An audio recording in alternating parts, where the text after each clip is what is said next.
Great. Hey, thanks, Tom. Good morning, everybody. My name is Tom Fryer, and I'm a cloud specialist for VMware, covering a territory from Maine down to Philadelphia. And I just want to thank everybody for joining us, taking the time out of your day. This is our third Power Block webinar. And if you missed the first two, please let us know, and we'd be more than happy to schedule a time with you from an individual standpoint to go over those other webinars we had. Also, after today's webinar, if you do find the content valuable and would like to discuss it further, absolutely reach out to us. We'd be more than happy to talk to you and your teams on a more intimately based meeting and have a Q&A session, do a very deep technical dive. At the end of the day, we want to share with you the value and the benefits that come with our cloud management suite, everything from an automation standpoint, provisioning and maintenance of resources through blueprints, as well as an operations management standpoint that gives you a unified view of the health and utilization and management of your environment. So at the end of the webinar, there's going to be a survey because we'd love to hear your feedback on how it went, as well as other topics that you'd like to discuss at our next Power Block webinar. But outside of that, thank you for joining us, and I'm going to hand you back off to Tom Szabo. Thanks, Tom. Appreciate it. So thanks everyone for joining. Like Tom said, so someone referred to us as Tom Squared the other day. I'm Tom Szabo. I'm a senior systems engineer at VMware, part of our software-defined data center group, and I focus specifically on our cloud management platform. So welcome. This is the third of our vRealize operations power blocks, so designed to be short and sweet. Just get in, specifically talk about different components of vRealize operations. Today, we're going to be talking about vRealize operations and vRealize automation integration. If I can get my screen to change here. So just to give you a quick look at the agenda, I'm going to do a quick introduction to VRA. We've already done kind of, for anyone that's attended in any of my previous sessions, we've kind of already done intro to vRealize operations and digging a little bit into some of the capabilities. So just wanted to touch on some of what vRealize automation brings to the table. I do have a couple of poll questions that I was going to ask. And then really my goal here today is not to put anybody to sleep with PowerPoint or anything along those lines, really jump into a couple environments that I have so I can actually show you how to integrate the two solutions, very straightforward, and then show you some of the capabilities that are at your fingertips when you tie both of them together. So the idea is to just talk through a couple of things and then jump in and spend most of our time in a live demo, which hopefully I'm not timing out of as I'm speaking right now. I will probably also turn my video off shortly because I'm not using my normal laptop, so don't want to give everyone a view of the bottom of my face as I'm doing this. But thanks again for joining. And one last thing, if you have any questions, feel free to put them in the Q&A. There are a couple other folks on the line with me that can try to answer. If I can't get to your question right now, we will follow up after the webinar, to make sure that we answer your questions. So thanks again for joining. So starting here really quickly, looking at kind of a high-level view as the overall vRealize suite and the VMware Cloud Management Platform. Predominantly, if I annotate this for a second, give me 1 second.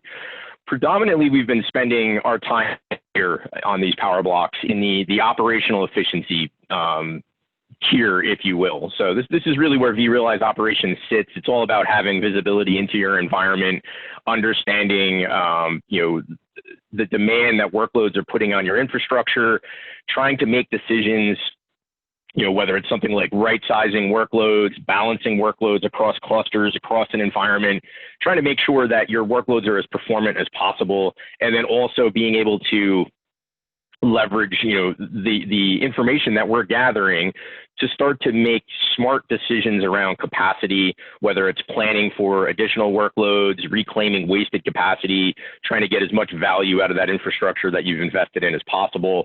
So, there's quite a bit here, and hopefully this power block sessions have been helping to shed some light on some of the capabilities.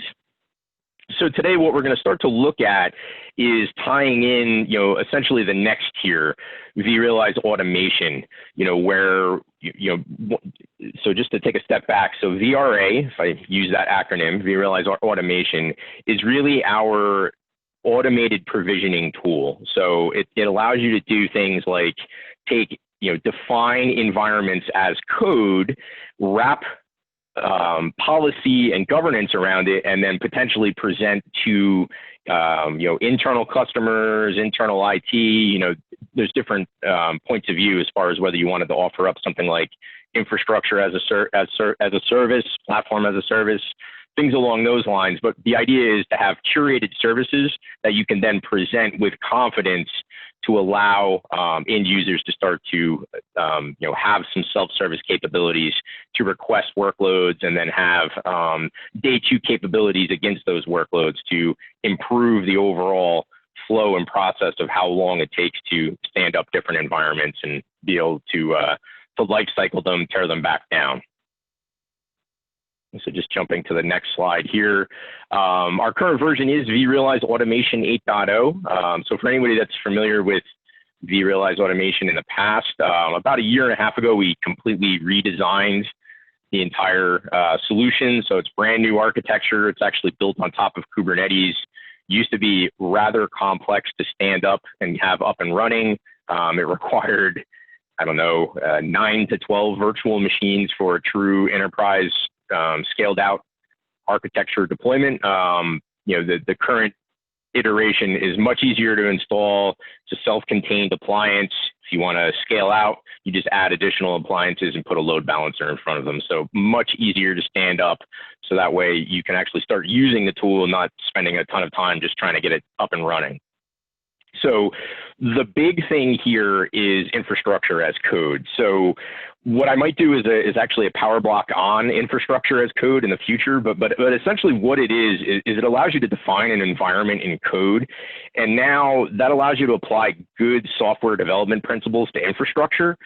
So you have things like version control, shared repository, reusability, easy replication and testing.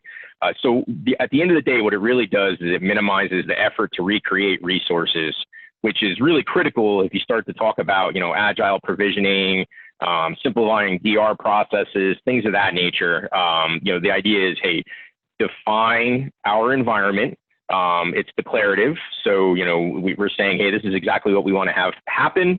Allow vRealize Automation to do that programmable provisioning based on what you defined in your templates, and then maintain the state of those environments going forward.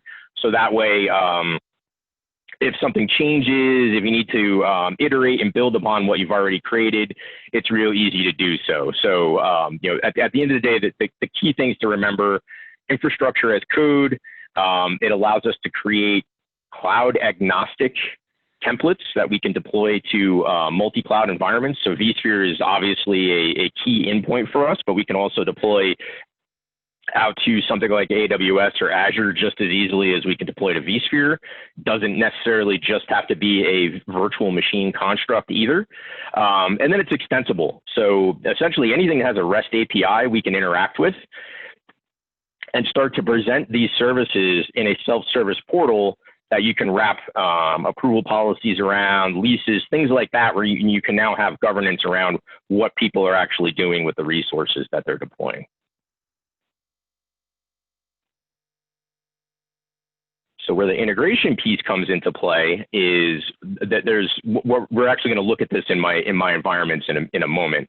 But some of the key things to think about are that there are shared constructs between vRealize operations and vRealize automation. So what that allows you to do is complete the picture between both sides of a deployment. So understand what a consumer is looking at. If you have, let's say, internal developers that are asking for resources, they're deploying things, and it allows you to start to tie in and have visibility into the full stack, if you will, of, hey, this is an application, but what underlying components make up that application, whether it's virtual machines, disk groups that those virtual machines are sitting on top of, services that are running on those VMs. So to allow you to complete the picture and then start to use vRealize operations to give you the visibility and, if something does go wrong, troubleshooting, into that environment and, have the full visibility into, a deployment on the VRA side as well as the vRealize operations side. Another big thing that comes into self-service and creating an IT shared services model is costing. That's actually a very common topic that I'm speaking to these days, where people either want to start doing show back or potentially charge back, things of that nature. So vRealize Operations is our on-prem costing solution to allow you to derive, hey, how much does it actually cost me to run this virtual machine within my environment? So one of the most kind of upfront integrations, easy to show, is that vRealize Operations is the costing module for vRealize Automation. So inside of that self-service catalog, you can actually put a price associated with the service that you're offering up to an internal consumer. We'll take a look at that when we get to my demo.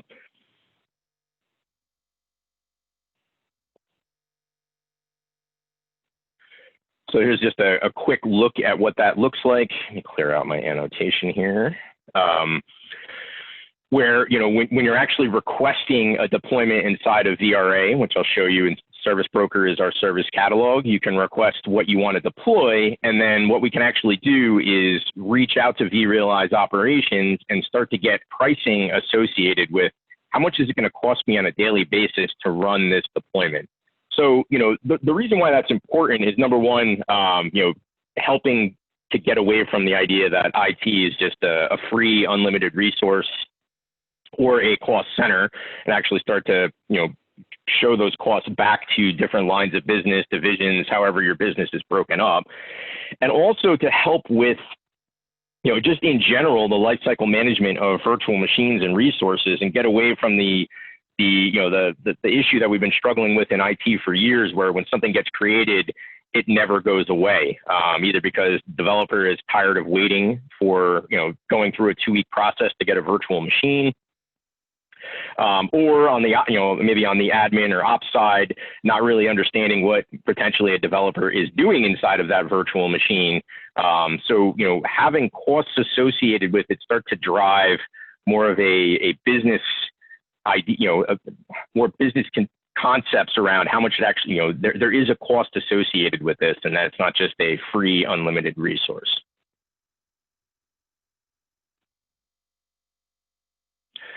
One of the things that we'll also look at inside of VRA, potentially if we have the time, is that you can set pricing. So beyond just looking at cost drivers inside of vRealize Operations and getting that per VM cost, you can set your own prices on top of the resources that you are providing inside of vRealize Automation.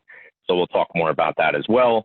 But the idea here is that you can set rates on top of what it's actually costing to run, so that you can cover yourself for overhead and other additional costs that aren't necessarily tied to server or storage hardware, as an example.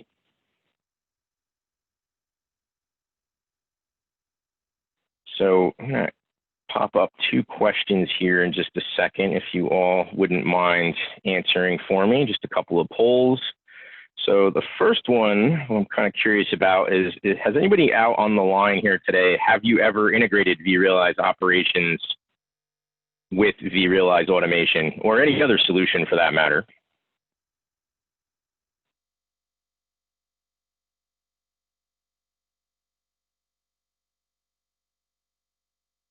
So far, I'm seeing 1 yes and a lot of no's. So perhaps this is a very timely power block to help out anyone that has never seen the integration or done it before. So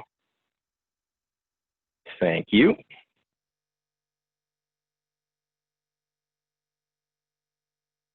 And then let's see, my second poll here.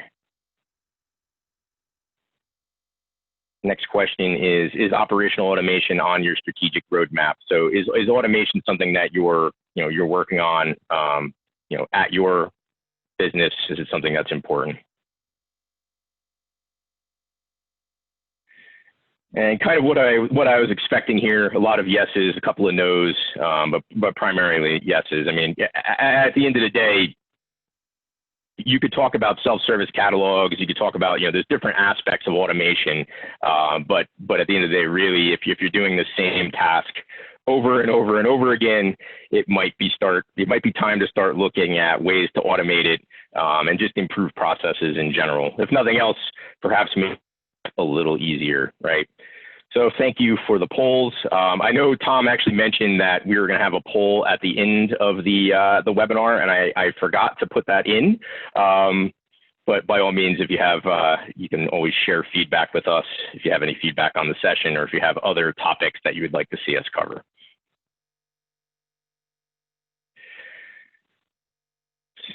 So with that, we're going to jump into my environment. Just want to give you a quick idea of kind of what we're gonna step through and talk about.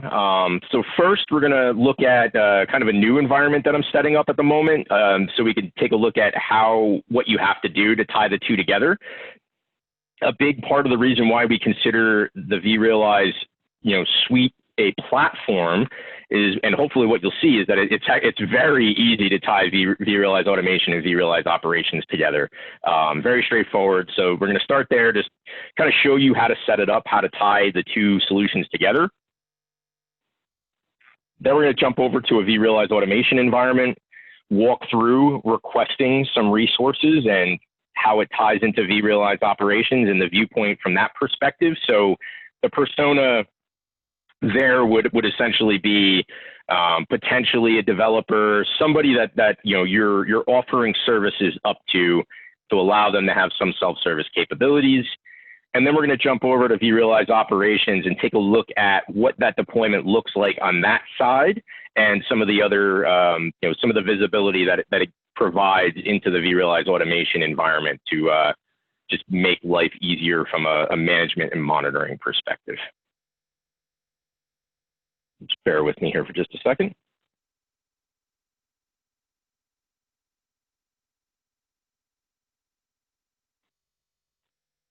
And I did time out. Hey, Tom, can you just confirm that you can still see my screen? Or Paul? Yeah, I can see your screen perfect. Okay, great. Just wanted to make sure. All right, so starting here, this is a vRealize operations environment. Going to jump over to the administration tab, and hopefully anybody that's using vRealize operations is aware of some of the changes in the 8.x platform, where we have cloud accounts instead of I can't even remember what we used to call it, but basically where you would go in to set up your vSphere adapter and any of your other adapters. We have a built-in repository where you can see the management packs that are either native or have been installed. So management packs, just as a quick recap, are how we can extend the capabilities of vRealize operations beyond just looking at vSphere. And you'll see here, we have a vRealize automation management pack that's built into the product. And I have one account currently set up. So if we click here, it's going to take us to our integrations tab.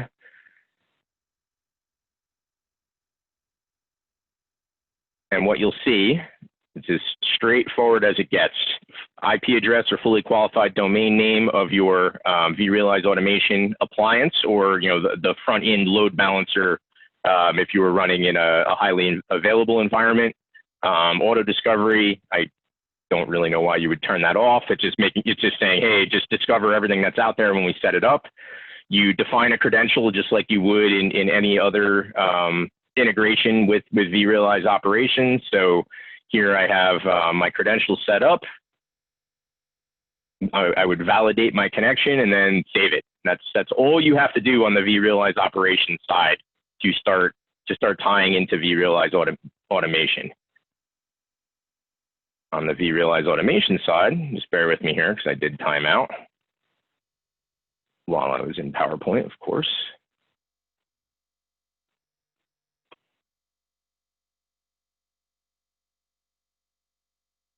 So for anyone that's never seen vRealize automation, there's really three major components that make it up. Cloud assembly, which is where you do the majority of your work defining infrastructure endpoints, templates that you can provision into your environment, We're going to go here in a second, but basically the majority of the work you do inside of VRA is in Cloud Assembly. Service Broker, we're going to look at that as well. That's the service catalog. CodeStream is, it's a release or pipeline automation tool that allows you to start to, create pipelines, whether it's something as basic as, hey, I need to call a blueprint here from Cloud Assembly and then,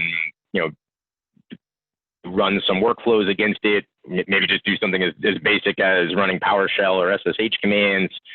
Maybe I want to start tying into developer tools like Jenkins, things like that. So being able to create and model out pipeline deployments of your infrastructure. But let's go into Cloud Assembly so I can show you how to tie into vRealize operations. So underneath your infrastructure tab, this is where you define basically all of your constructs that you're mapping through and setting everything up. So here you'll notice we also have cloud accounts, just like on the vRealize operations side. So I am connected to my vCenter right now. And then we have an integrations button here. And just to real quickly, I'll just click to show you some of the different integrations out of the box that we can tie into. So Active Directory, Ansible, that's probably one of our most common integration requests these days is to tie into Ansible for config management, deploying applications after a VM is deployed, things like that. Or down here we have vRealize Operations Manager. Just give this a click. Very similar to what we did on the vROps side. Just define a name. I don't know why test is auto-populating. Put in a description. And then you just basically put in your vRealize operations URL, username and password, validate it. I'll show you what this actually looks like.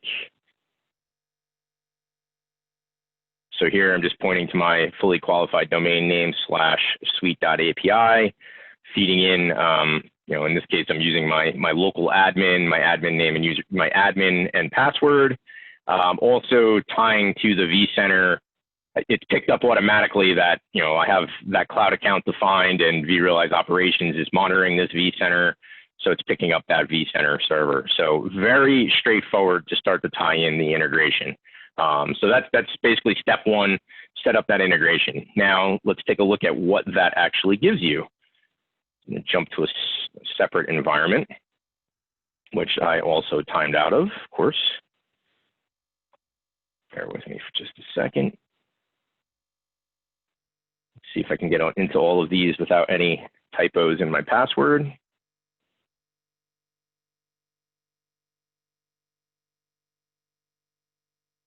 So here you can see I have a little bit of a more restricted account. I'm only being presented with the service broker as an option.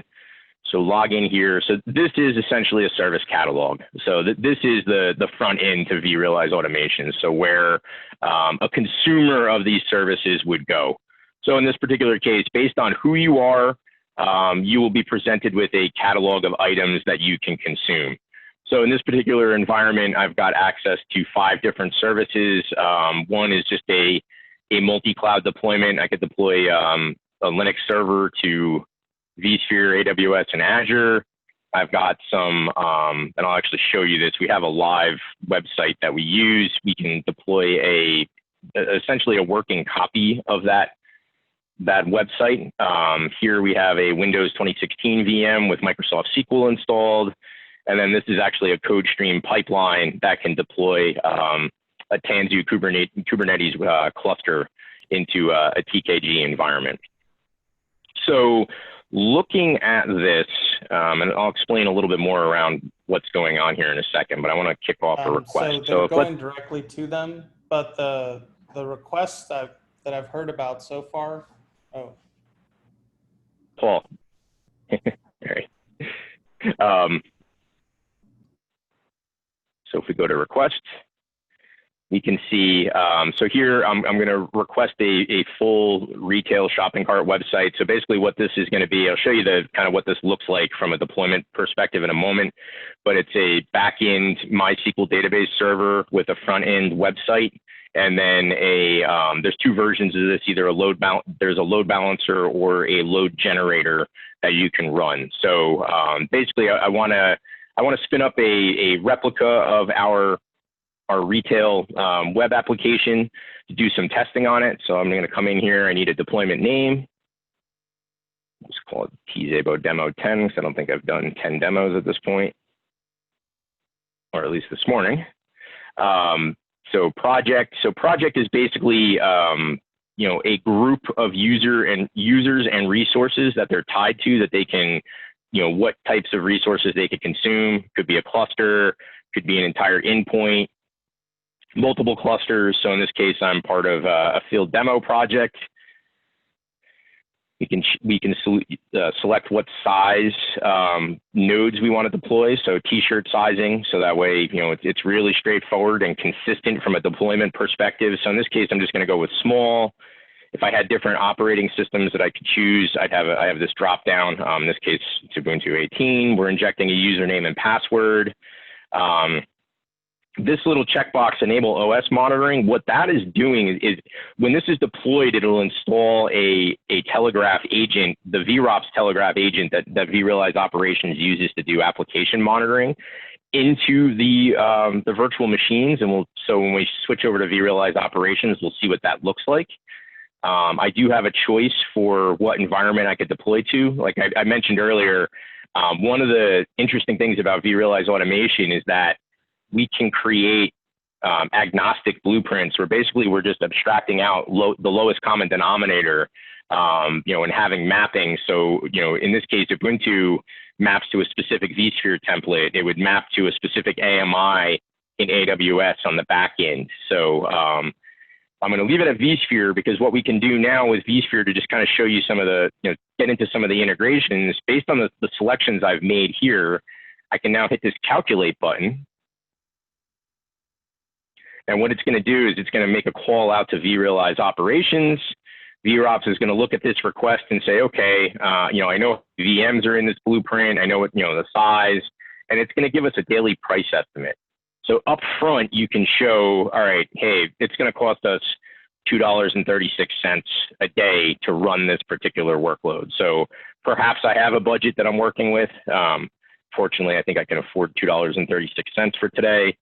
And you can also get a little bit more of a breakdown into what those costs actually look like. And you can start to see, there's my front end web server, there's my load generator, my MySQL database, and the network that they're residing on.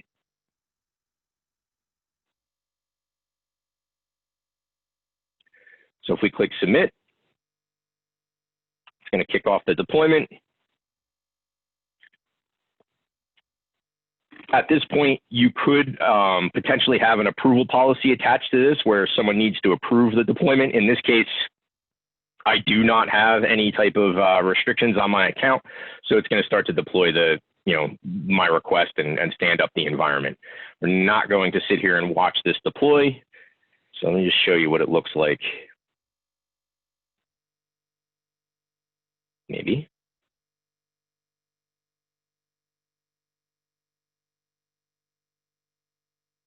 There we go. So you can see I have quite a few deployments in this environment going on today. It's a little busy. So in this particular case, we have a live environment, a live web server. And you can start to see, okay, here's our production shopping cart. You can see, do not delete for demo use, the resources that are inside of it, the month to date costs, some info around, IP addresses. Let's see if it's actually should be up and running. Give you an idea. There you go. It's our little mock robotics website. We can apply leases to it. So in this case, we've got a 2-year lease. And if I was entitled to take any type of day 2 actions like deleting the deployment, redeploying it, adding tags, things like that, I would have actions that I can take on my deployment right here. We click into it. We can get a look at the overall topology. So this is just a topology view of the environment. The nodes that are in it. As you click on things, you can get different information. You can see it's just a vSphere virtual machine, networking, storage that's attached. Again, you could take actions on it in this particular environment. I do not have any rights to do anything to this deployment. just to give you an idea of some of the different changes that can happen, you can see here in this historical view, we've got, when it was initially stood up, see some of my counterparts that have additional access to the environment. In this case, John resized my SQL server. It looks like he added 2 additional CPUs and 2 more gigs of memory to it. So you could see the historical constructs, context of what actually happened to the deployment. And then we can come along here and get more details around that pricing. So this is coming from vRealize operations. This is part of that integration, being able to show out, hey, what's the price? What's it actually costing me to run my particular workload? What was it last month? And what's my current month to date? So you can see, based on today being the 30th, it might actually be slightly less expensive than last month. And part of the reason why it fluctuates is the way vROps calculates cost is it ties into the overall utilization of the cluster. It's a longer conversation, but if you think about it, 2 VMs on a 4-host cluster are going to be more expensive than, on a per VM basis than 400 VMs on those 4 hosts, just because, you're taking the entire cost of that cluster and dividing it up by more virtual machines. So it's a little bit more complex than that, but that's basically the gist of how the costing is derived.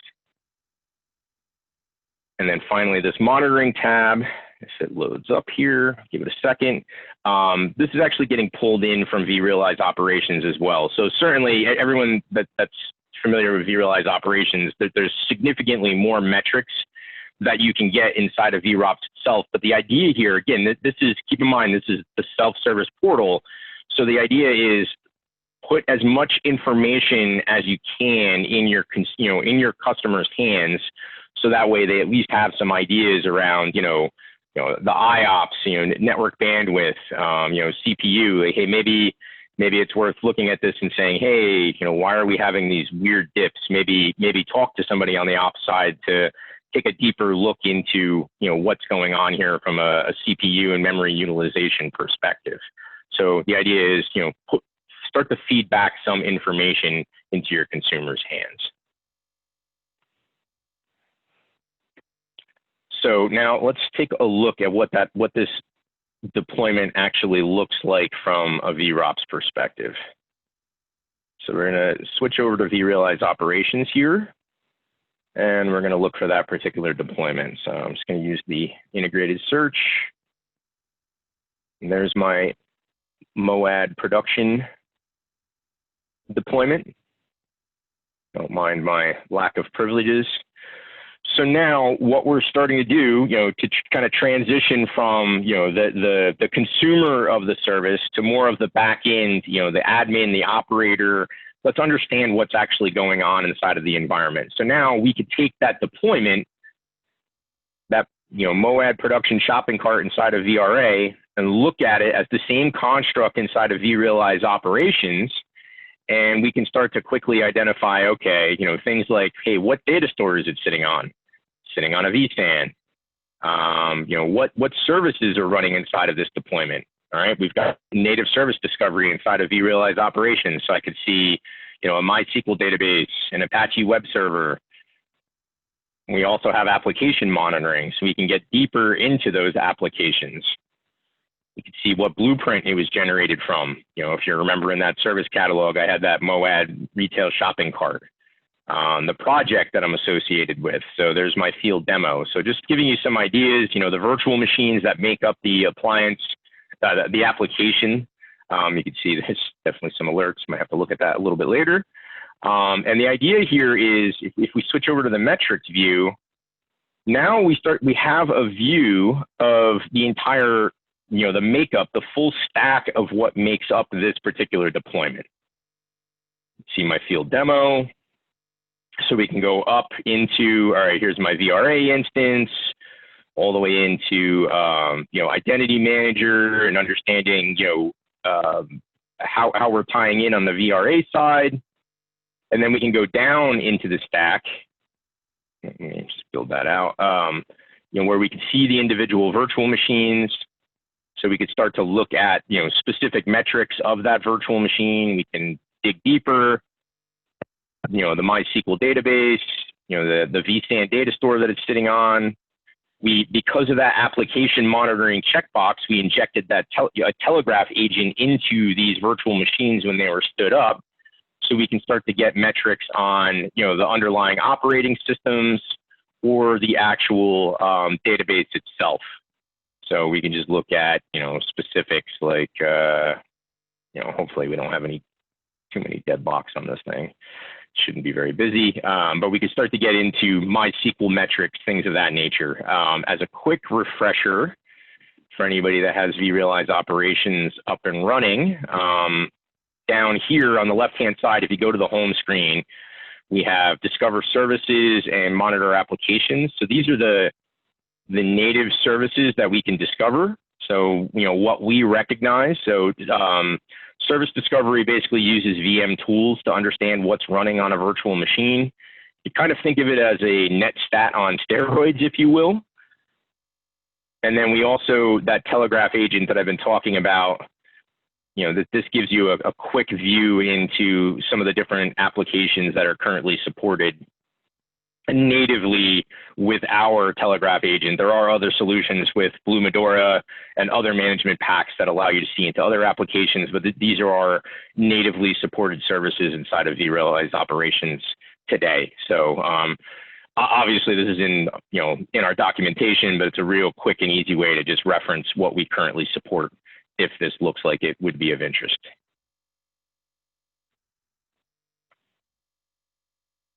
Switch back here really fast. So a couple other things, so we looked at this, having that full stack, being able to dig in wherever you want from a metrics perspective. We could certainly open up the troubleshooting workbench to dig in.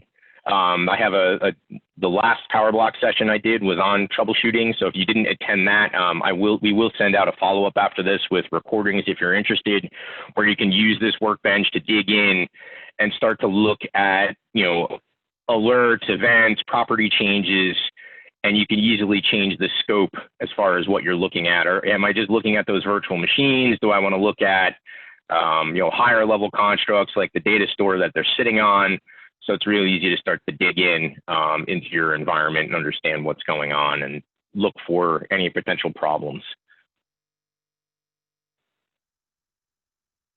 One other thing that I want to just call out, if you have Log Insight running as well, another component of the vRealize suite and integrated, you would also, although I may have timed out of it, here we go. You can also have your logging that, any logs that are being captured by any of the objects that are associated with this deployment. Real easy to now dig in deeper and look at logging that's associated with the components of that particular deployment. So the idea here is visibility into what's being deployed, make it as easy to consume and understand as possible. So that way you have a complete picture on whatever side of the fence you're on, whether you're just consuming services or you're actually supporting those services and need to understand, basic things like, all right, hey, you're telling me we're having a problem with the Moad production shopping cart, but what does that actually mean to me? What VMs makes up that application? What data store are they running on? What hosts are they running on? Being able to really dig in and understand the environment. So one other quick thing to take a look at before we run out of time here. We do have, dashboards are a key part of vRealize operations. So part of that management pack is we have built-in dashboards. So when we set up that integration between vRealize operations and VRA, you can start to see, hold on, let me refresh this really fast. There we go. I was wondering why I was getting zeros. You can understand at a glance what you have in the environment. Cloud zones, that's where you could deploy to, projects, deployments, blueprints, virtual machines.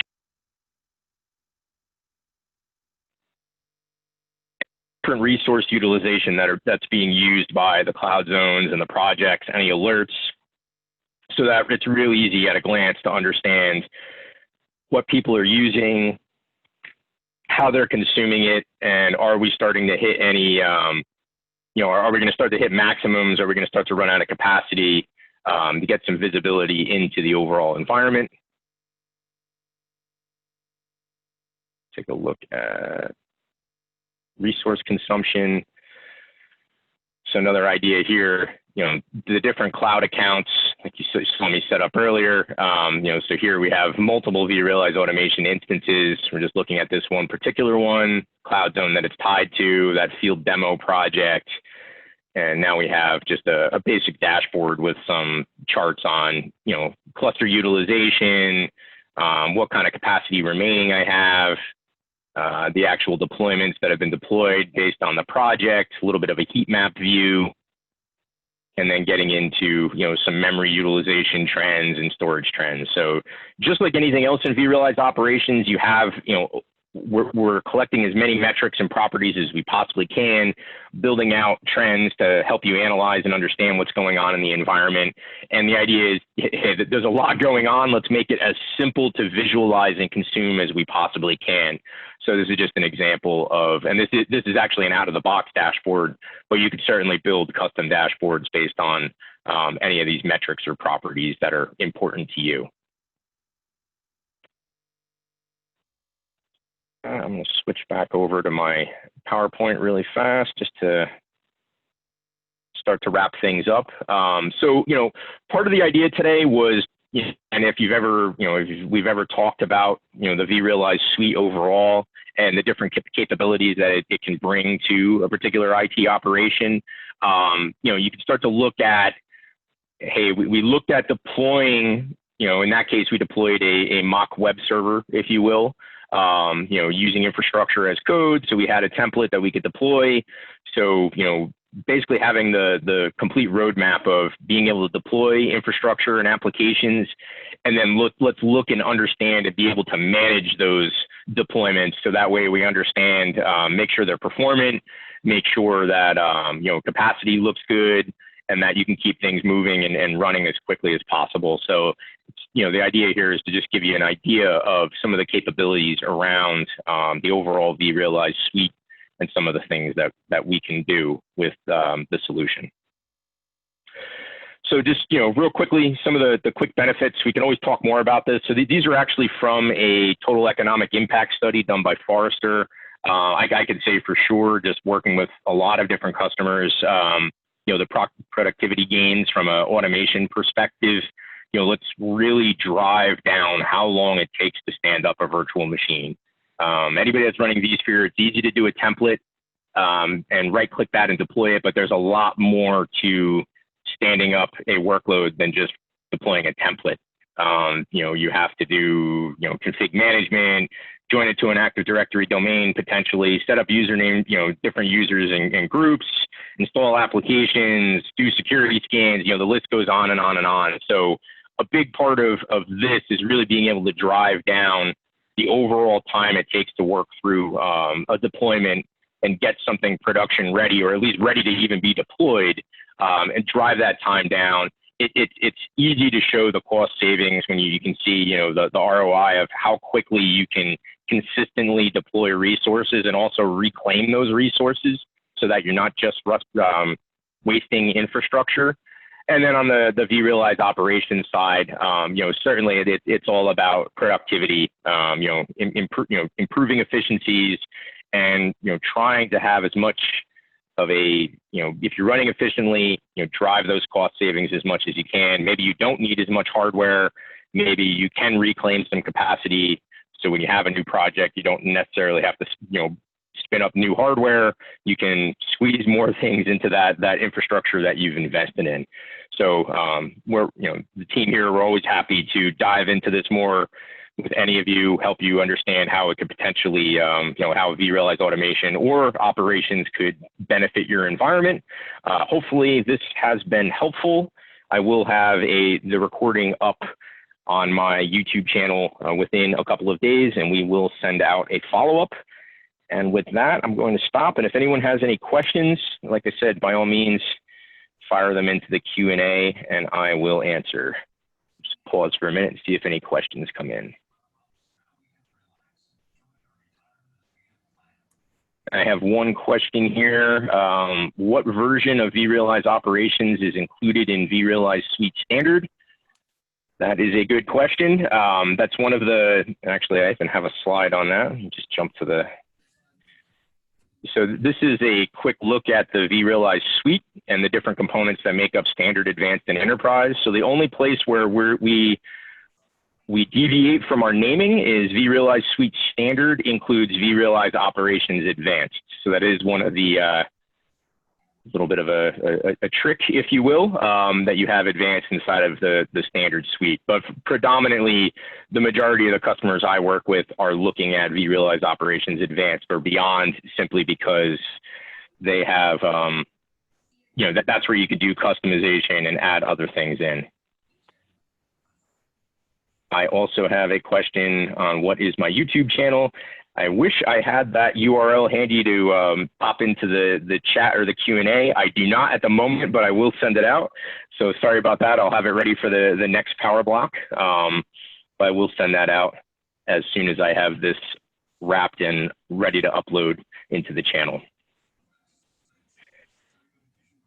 So it looks like unless I'm missing anything, that is about it for the questions today. Again, I appreciate everyone joining. Hopefully this was helpful. I will be working on getting our next power block up and running shortly. So hope everyone has a great day, and thanks again for joining. Have a good one. Hey, Tom, thanks. Great job as usual. Thank you. Let's see if I can stop the recording. Oh, wait, Tom. Yep. Someone's looking for your YouTube channel. That was a question. But although it says anonymous attendee, so I'm not sure if you want to answer that. I would just say, yeah, someone might have dialed in from their home. But if you want to provide the URL for that, oh, you got it. Oh, someone just gave it to us. Yeah, thanks. Thank you, Guido. I appreciate that. It would help if I had my own URL handy, but thank you for that. And again, awesome. Thanks everyone. Appreciate it. Have a great day. Take care, everybody. Bye-bye.